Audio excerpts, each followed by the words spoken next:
treading water until 6 o'clock. So you're joining us. Chatting tonight to Jake Lloyd, art, metal album covers,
You say I'm all that you need.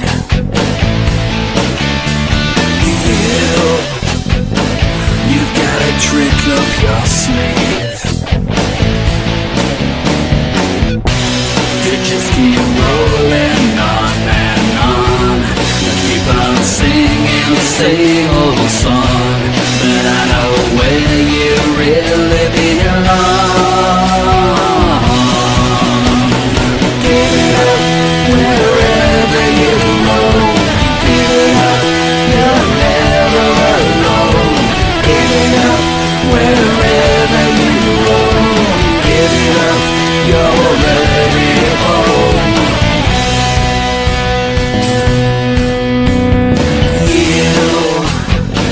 You say you want to believe.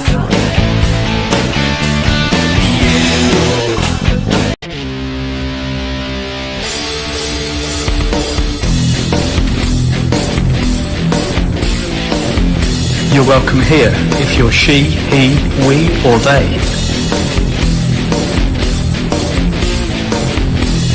You're welcome here if you're gay, straight or working it out.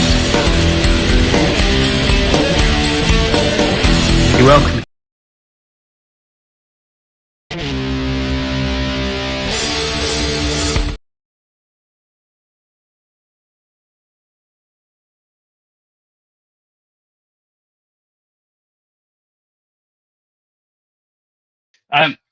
Sorry, I'm having internet issues here. Just going to try this again.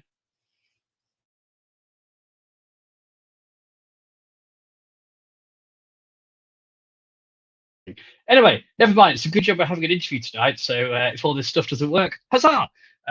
Hope you're all right, everybody. If you are joining us for the first time, feel free to leave us a comment and join in the conversation with a comment on YouTube or where else on Facebook.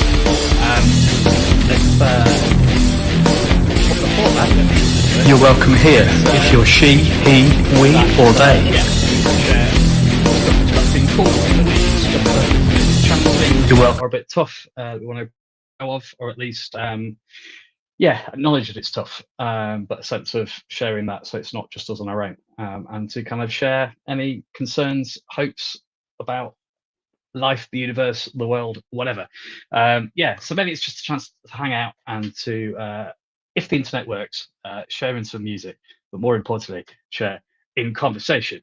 Hi, Isabel. Hope you're all right. How were your fish and chips last week? I realised by the time I'd finished, my local fish and chip shop had shut. Is it a Yorkshire thing that they only open for tea? Like not late in the evening or kicking out time or things, but anyway, hope you're all right. While the internet isn't working, let's introduce our very special guest. Ooh. Jake Lloyd by the name of, I'll let him introduce himself, this could be a really interesting conversation. He and I have also had a previous conversation, talking about, I guess, art in the broadest sense, both visual art and how that interplays with musical art. I recognize that for many people, what I listen to cannot be classified as music, let alone art, but never mind.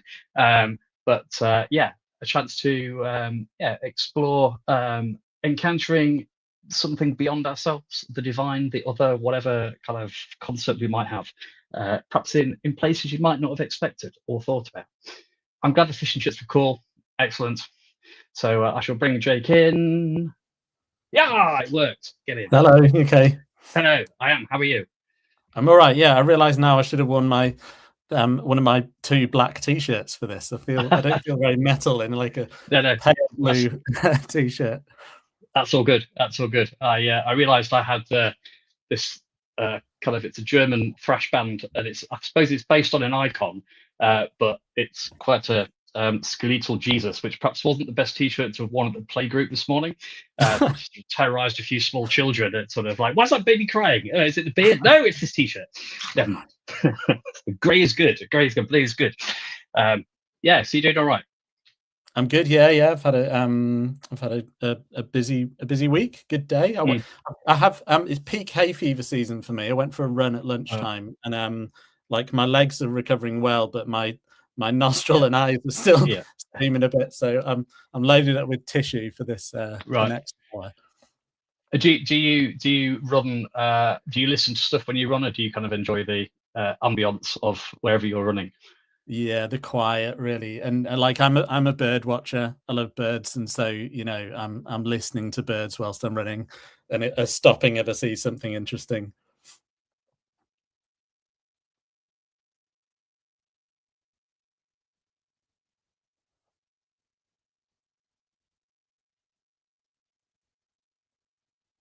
I don't know if you've frozen or I've frozen.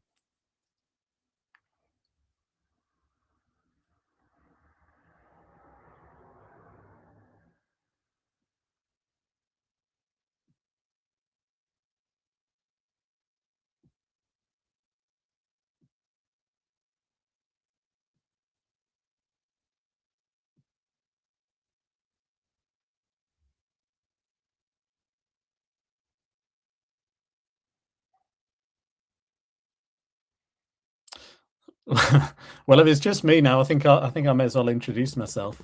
So hello, I'm Jake. I live in Devon with my wife and 3-year-old daughter, with another one on the way in August. And James has invited me on to talk about art and some of the stuff I do around art. James sent me some questions that he planned to ask me, and I suppose I'll start with one of them. Yeah, I mean, he asked me to obviously introduce myself and a bit about my faith journey. So I've been going to church since my entire life really, and I've been a fan of art since I first picked up a crayon. But I've often found over time that I kind of learn more about God in an art gallery than in a church. I've always been interested in why that is. and I'm a communicator by background. So 10 plus years in BBC News, then 10 plus years in communications roles, in charities, mainly charities and small businesses. But about 18 months ago, I sort of became interested in, or felt compelled or called to communicate what's on my heart and what I care about, as opposed to what my employer wants me to communicate about. And broadly, yeah, it was that question of like, what is it about art that like helps kind of illuminate God or the divine? Oh, you're back, James. I'm so sorry. That's the worst thing you could possibly do to anybody. Hey, come on this live stream, it'll all be fine. I'm sorry, my computer's broken. I've disappeared. Now you're on your own. So sorry. I think I've done all right. I've been filling for a few minutes, kind of introducing myself. That's it. I think you can take over. I think people will be rather pleased that you're doing it, not me. Dear, sorry. So yes, I cut out a refresh many times during the running bit. So yeah, sorry. Where'd you got up to? Yes, I got it. I introduced myself, where I'm from. I started talking about how I have been going to church my whole life, been a fan of art since I first picked up a crayon, and how I often, increasingly over time, have found that I learn more about God in an art gallery than I do in church, and been curious as to why that is. And I felt called, I don't know, this maybe about 18 months ago, I felt called to just start exploring that. I've always been a communicator, right? But I've always communicated on behalf of my employer. So I started a blog where I would just write about art and faith. And then I started preaching at my local church as well, where I'd have a painting up on the big screen and, zoom in on bits of it and do a sermon that way, and kind of unpack a Bible story that way. And I just got really good feedback to what I was doing. And the feedback has often come from people on the fringes of faith. So people dragged along reluctantly to church by their family, or lapsed Catholics or curious agnostics. And I really enjoy doing it as well. I'm finding it's given me an energy and focus that I've not had in some of my previous work. So I felt I should do something I should see if this could be more than just a hobby. So I began to sort of network and try and find people who might help to illuminate this journey and what it is I'm trying to do. And I met a guy called Matt Finch from the Methodists, who I went into a conversation with him thinking, this is always just going to be a hobby, and I'll never make anything of this. It's very niche, talking about paintings by people who've been dead for centuries and how that helps illuminate the divine. But came out this conversation with him thinking, I can maybe do this for a living. So I have some funding from the Methodists to kind of explore the feasibility of turning this passion into a career. And so I've been doing a bunch of things since then, like doing in-person gallery meetups where I kind of lead a tour really around a gallery, making videos for social media, writing some more, looking at leading retreats as well. And so that's kind of where I'm at. It's just me again. I was just nearing the end of my question, so I'm going to move on to the next question that Matt sent me. Let me see. Introduce yourself and say a bit about your faith journey. I think I've done that. Talk about your interest in art, how you came to experience God in art galleries, not just in conventional church settings. Let me talk about how I got into art in a more serious way. So that there's a broadcaster in the UK called Andrew Graham Dixon, who would make TV documentaries for the BBC, where he'd talk about, you kind of look at the history of a country through its art. And I just loved his documentaries. To me, he's up there with David Attenborough. He just really excited me about art, and I just became a devotee to anything he made. But I often find when people talk about, I think when people analyze any kind of culture, music or art or film, like I often feel that they don't go far enough in in analyzing it. They don't go deep enough, and there's something there's something kind of at the heart of this. There's a David Bowie quote, which is, let me try and remember it. Yeah, music for him is about getting to know our maker. Yeah, and I just think it's a brilliant line, and I think it's true of art as well. Like there's something about the creative process that and the things that we create that help us understand, I think, the original creator. Yeah. And so that's kind of what I've been exploring with some of the work I've been doing. And I should say, I don't know if I can drop it in the chat, but I have a blog that I'd love it. I don't know how many of you are watching this. Maybe you've all tuned out now that it's just me banging on about things with James not here to corral me. Are you back, James? I'm back. Honestly, this does not happen every week. I just can't quite believe it. So yeah, so thank you, and I'm so sorry. Do you want to persevere? Well, you're doing a great job anyway. Well, it's kind of it's a baptism of fire. But no, let's you ask some questions now. You talk for a bit if you're still there. It looks like you're frozen again. Okay.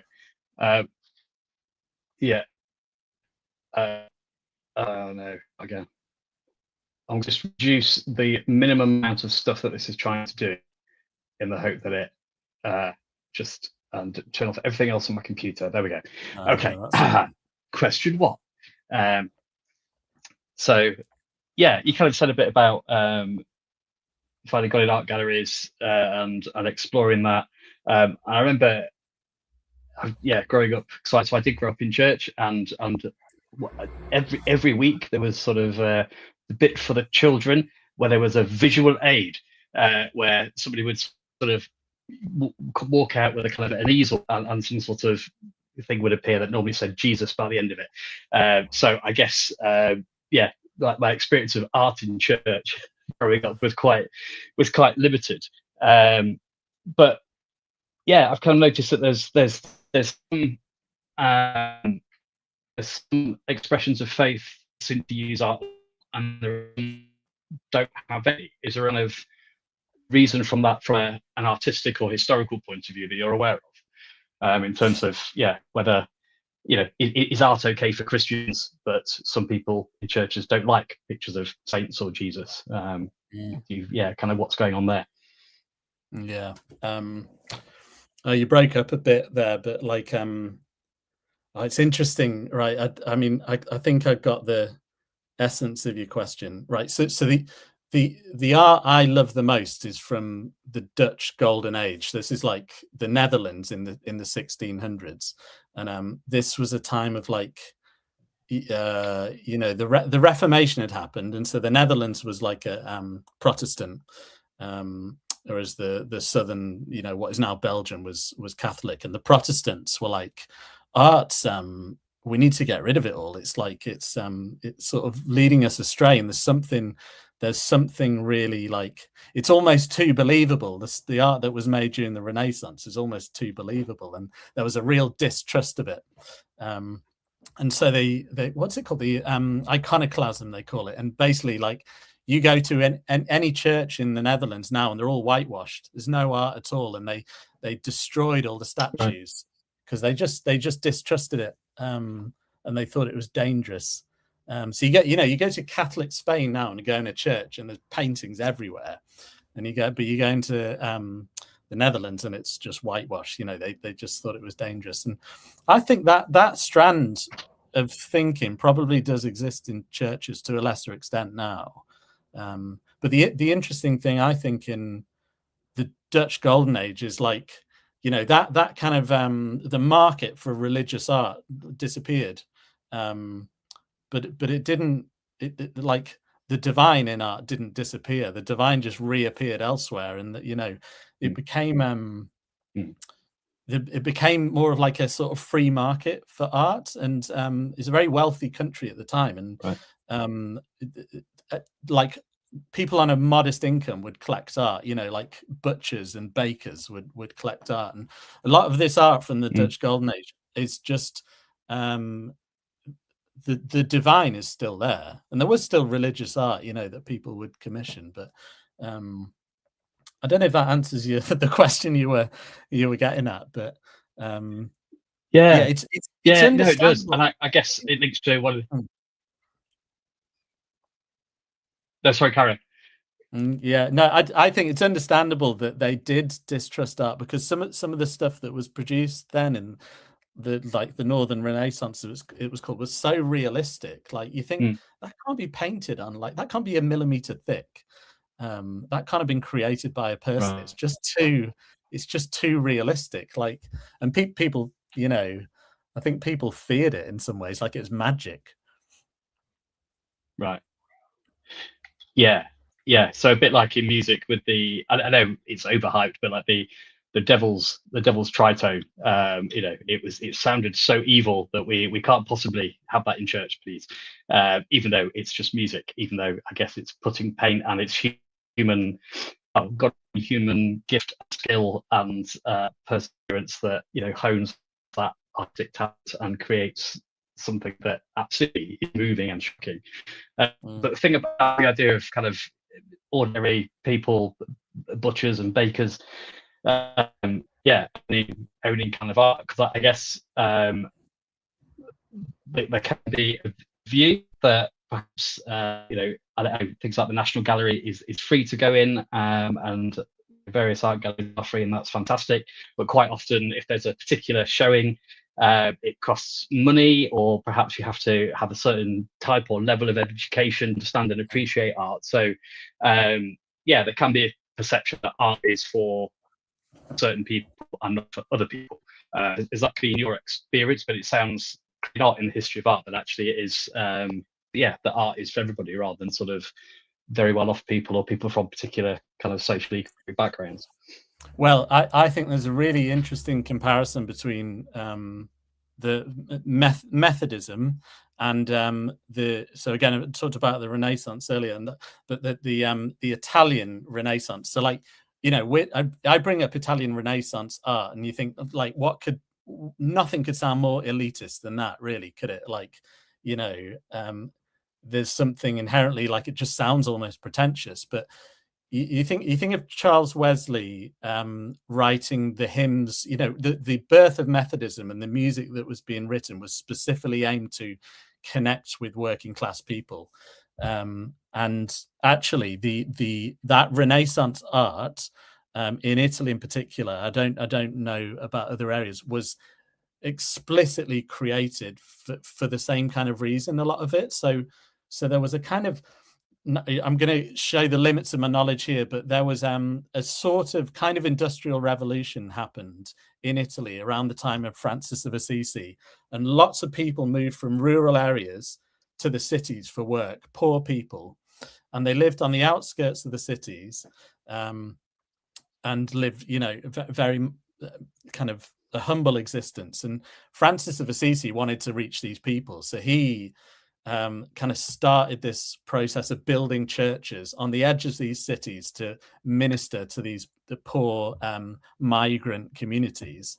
And Francis of Assisi, actually, I think he wasn't into art, but after he died, the Franciscans, the people who were following him, started to commission artwork in these churches that would communicate the gospel to people who were illiterate, to these kind of working class people on the fringes of these cities. And so the Renaissance there was all about, like, showing in kind of pictorial form, like, the suffering Jesus, and showing that, like, whatever you're going through, whatever pain, whatever difficulties, like, this is what Jesus did, and this is what all these characters did in the Bible. And so it was explicitly, a lot of this Renaissance stuff was bringing the gospel to life for poor, illiterate, and, you know, working class people. That origin is really interesting, and I think it's a really interesting parallel with Methodism. And obviously over time, it's that perception's totally changed, doesn't it? I'm interested in changing it back, as are a lot of other people. That's thank you. That's really fascinating. It's I guess so I guess I studied a bit of kind of Renaissance and Baroque, but it was all from kind of a musical point of view. So again, all the sort of apart from the stuff sung in the taverns, it was all church music, or sponsored by the local elector of Saxony or whatever, who was kind of patron, and that's how you got the gig to be the court composer and commissioned for a cathedral or something. But again, I guess people would go into those spaces. It would all be in Latin, so you wouldn't necessarily understand what the heck was going on. So again, the seeing the mass and that the theatre and all of the art around it as well would just be quite a hugely sensuous sensory experience, both musically and visually, but actually for everybody, which is really helpful for my sort of slightly misguided view, I guess, that looking at sort of Baroque architecture and all of its flamboyance, but actually there's that other story going on, which is amazing. Is there, so I think Dave put in the chat earlier on, define art, and I guess one of the questions I want to ask is there such a thing as good art or bad art? I mean, I can't count my art in the latter of that, but what makes art? Is it just about the person viewing it, or do some people try and gatekeep it, I guess? Who do you see what goes on a wall and what? I mean, defining art is something that, like, I feel like no one can do it. I feel like the people way smarter than me have a go, and it always feels slightly inadequate. Like I really like Brian Eno. I like a lot of the music he produces, but I also find him just an interesting thinker. I always call him my favorite atheist. He's like king of the atheists to me. But he talks about art as I'm misquoting, but it's like it's things that are unnecessary. Like there is nothing. Maslow, is it Maslow's hierarchy of needs that talks about like the things we need to survive, and you think, well, you need air and food and water and warmth and things like this, and like the art's kind of unnecessary in some ways. But I don't know if you were on the feed when I was talking about the David Bowie quote about music being to him about getting to know our maker, and because I think that Brian Eno quote is interesting. But it's limited, and I feel like you can't understand what art is and what it's for without factoring in the divine. And that David Bowie quote, which is about music being for him about getting to know our maker. And I should say as well, so I put my name tag Mysterious Windows, and that's kind of it's the name of my blog, and it's kind of becoming my sort of brand, if you like. And that's that's a quote by a book by Henry Newen, who was this Catholic priest and author, and he wrote a book about his favorite painting that's called it's The Return of the Prodigal Son by Rembrandt. And in it, he describes that painting as a mysterious window through which we can step into the kingdom of God.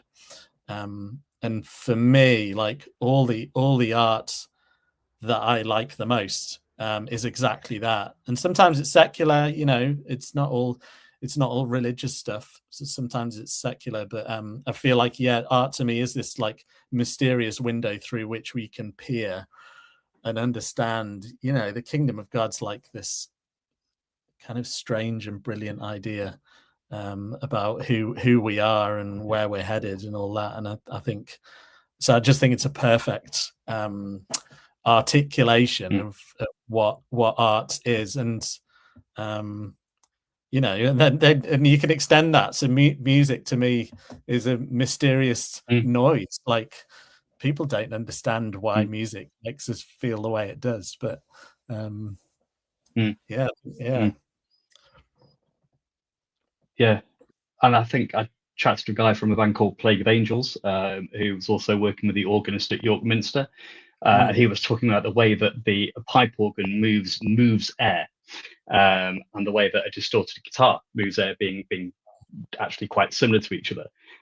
But again, it's the fact that nature creation is being moved by us as created beings interacting and interfacing with it, which in terms of being part of that created order, and again in touch with the divine, meeting your maker, connecting with the essence of all things, you know, the air that we breathe, but how that can be used. And the way that my partner's a chemist, so she's very good at knowing what chemicals and what various things are used to make various paints, whereas I have no idea. I know how to make green, that's about it. But just the way that, you know, the natural world represented in art, but also actually used in materials for the making of art. Just that kind of that connectivity, I guess, some of God's creativity running through all those who create art and music, as well as those who experience it, and in the very materials themselves. Quite fascinating. So if if it's the idea of if it means something and it moves us, then actually that's almost, it's probably like that's the key thing in terms of art, and our approach to it, and that chance to meet the maker, the divine. So is there such a thing as art that Christians or anything the kind of should not look at? That sort of really terrible art that will surely burn in the fiery pits if you look at it. I don't think so. No. I think like some art is deliberately sort of confrontational, isn't it? Some stuff deliberately sets out to offend us. So I'm just looking at Mark's comment. I like that, Mark. Wow. I think that's really profound. Yeah. Sorry, I'm just mulling on what Mark said. I've forgotten what your question was now, James. Yeah. Well, I know mine cut out again, so I also forgot my question. I was busy praying the internet would come back. Oh no, yeah. Is there things? Is there things we shouldn't look I guess, at?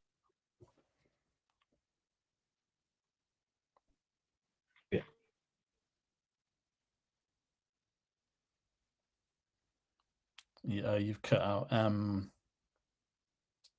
I tend to think I tend to try and approach things with curiosity. Like I really like, so if you a lot of like late medieval art.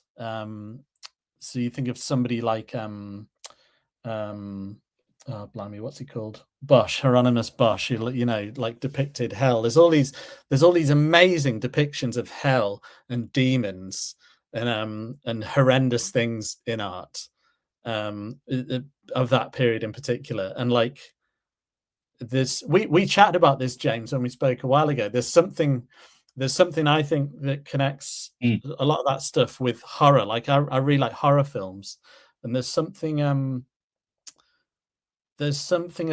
and if I say that to people at church, people will often be quite shocked and think I think there is a sense that like, well, you shouldn't really be into horror films if you're a Christian. But there's something about viewing. There's something about viewing some of the worst things imaginable, like a demon stealing the soul of somebody. Like there's this picture of Judas hanging on a tree, and like a demon kind of stealing his soul as he dies, like to take him to hell. And it's a horrendous image, but there's something about viewing some of the worst things imaginable from a place of safety that kind of just helps you. There's just something, again, I just use that word mysterious. There's something I think there can be something quite helpful about dwelling on some of the darker things in life from that place of safety, and so going back to horror films, like Mark Kermode, the film critic, who is himself a Christian, and he talks about like his favorite film's The Exorcist, and that was a novel written by, I think, William Peter Blatty. William Peter Blatty, who was a very serious, devout Catholic, talks about, well, like, if there is this real dark stuff, if there are demons, if there is Satan, then there's also God and light as well. And I think it's this sense that, you know, you better understand the lights when you better understand the dark as well. You know, there's a sort of yin and yang to it, isn't there?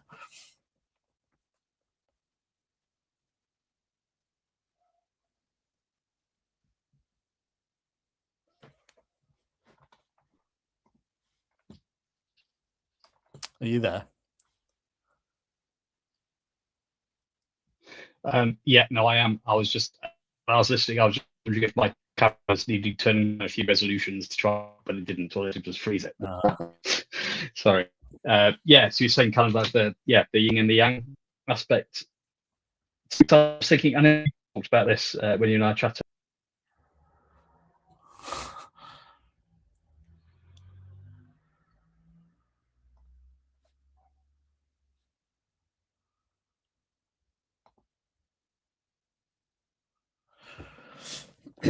I'm going to pick up again. I might run out of the questions that James has sent me, but there's one here he sent me. So is art for everyone, or just those from a certain background and education? For example, while many art galleries are free, specific exhibitions are ticket only, and art often draws upon ideas and imagery from classical culture, which don't make sense unless you know about that stuff.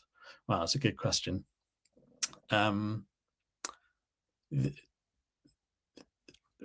I like to say this. I'm not 100% sure it's true. I'm like 98% sure it's true. But if you're a UK citizen, then the stuff that's in the National Gallery in London, like, is your property. You know, if you're watching this and you're a British citizen, you own the Rembrandts and the Raphaels and the Caravaggios that are in that gallery.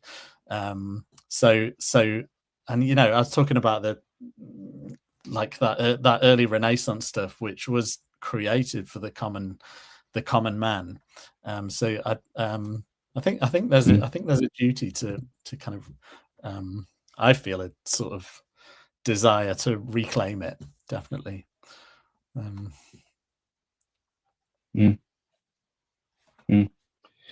Cool. I was going to say, yet again, disappeared into the ether.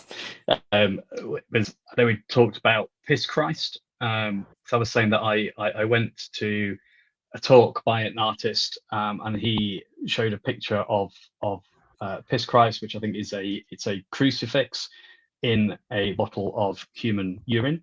And he's a Bolivian artist. I think he's Bolivian, certainly from kind of South, Latin America. And people that I was with were absolutely horrified and mortified. They could not get beyond the fact that this was a representation of Jesus, the Lord, the Christ, in some way. But actually, I think probably hearing the artist talk about what had been created, it was a statement of at best the church's silence, worst churches with a big C, denominationally, but complicity with some of the worst oppression that perhaps human beings can inflict each other. And I think, like you're saying about some of those Hieronymus Bosch paintings, and I think Blake comes in place as well. They're absolutely fantastic, and have made fantastic metal album covers. And yet, so often as Christians, we are shocked. And so I just think Jesus overturning the tables and being angry.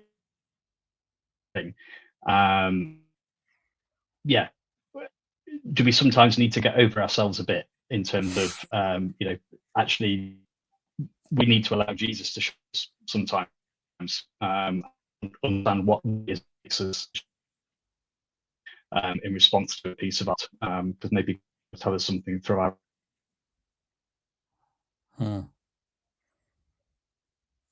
Yeah, I'll I'll pick up, and hopefully James will rejoin by the time I finish my answer. I remember when that Piss Christ image, when I first came across it, and it was probably, I don't know when it came out, I missed that, but it was over a decade ago, I think. And I remember at the time, I was kind of a different person in some ways then. I remember at the time thinking, well, it's just deliberately offensive and provocative, and I found it offensive, and I had no idea. I had no idea of the context. I didn't know until you mentioned it, James. I didn't know the story behind that. So, I think first saw it, thought, yeah, I don't like that at all. That's horrible. Then next heard about it from you, James, and heard the context and thought, oh, that's really interesting. And I think I think my instinct now with anything like that is to, whatever your initial reaction is, to kind of think, oh, why has that made me feel that way, and to sort of be curious about it. So I think there's different ways of answering this question, James. I think there is a place for deliberate provocation like that to bring something to people's attention, and I think there is also a place for something that's a bit more kind of less confrontational. But I think it's helpful to be curious about why something makes you feel the way it does, and then look into it more deeply. This is kind of a different thing, but Mark Rothko, are you familiar with any of his stuff? So there's these, it's a 20th century artist, and these enormous panels of just a single color, like a kind of gradations of red or black or gray. And there's famously the Rothko Chapel in Houston, which is like a kind of secular chapel, and you go and sit in it, and it's just like these enormous black squares. And it doesn't do a lot for me. And previously I would have been a bit sniffy about it, but I'm not at all sniffy anymore. And one of the reasons is I was chatting to somebody, there's some famous Rothkos in the Tate Modern. I was chatting to somebody who said she went into this room where there's 5 or 6 of these massive red panels. And she went into this room and saw 3 separate people crying. They weren't with each other, but there was something about being in this space, looking at this art, that just caused something overwhelmed them. And it reminded me of how you sit in, sometimes you might go and sit in a cathedral and just be alone, in that environment, and have an emotional reaction to it. And I kind of think that made me think there's you cannot dismiss art that does that, I think, to people. I think if it elicits this kind of genuine human emotion, then it has value.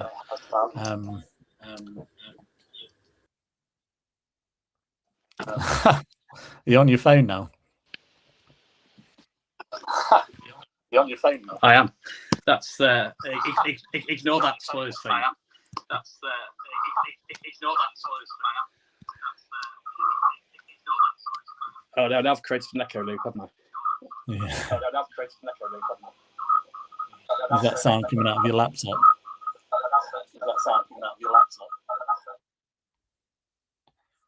Right. Me. Oh no, you're there.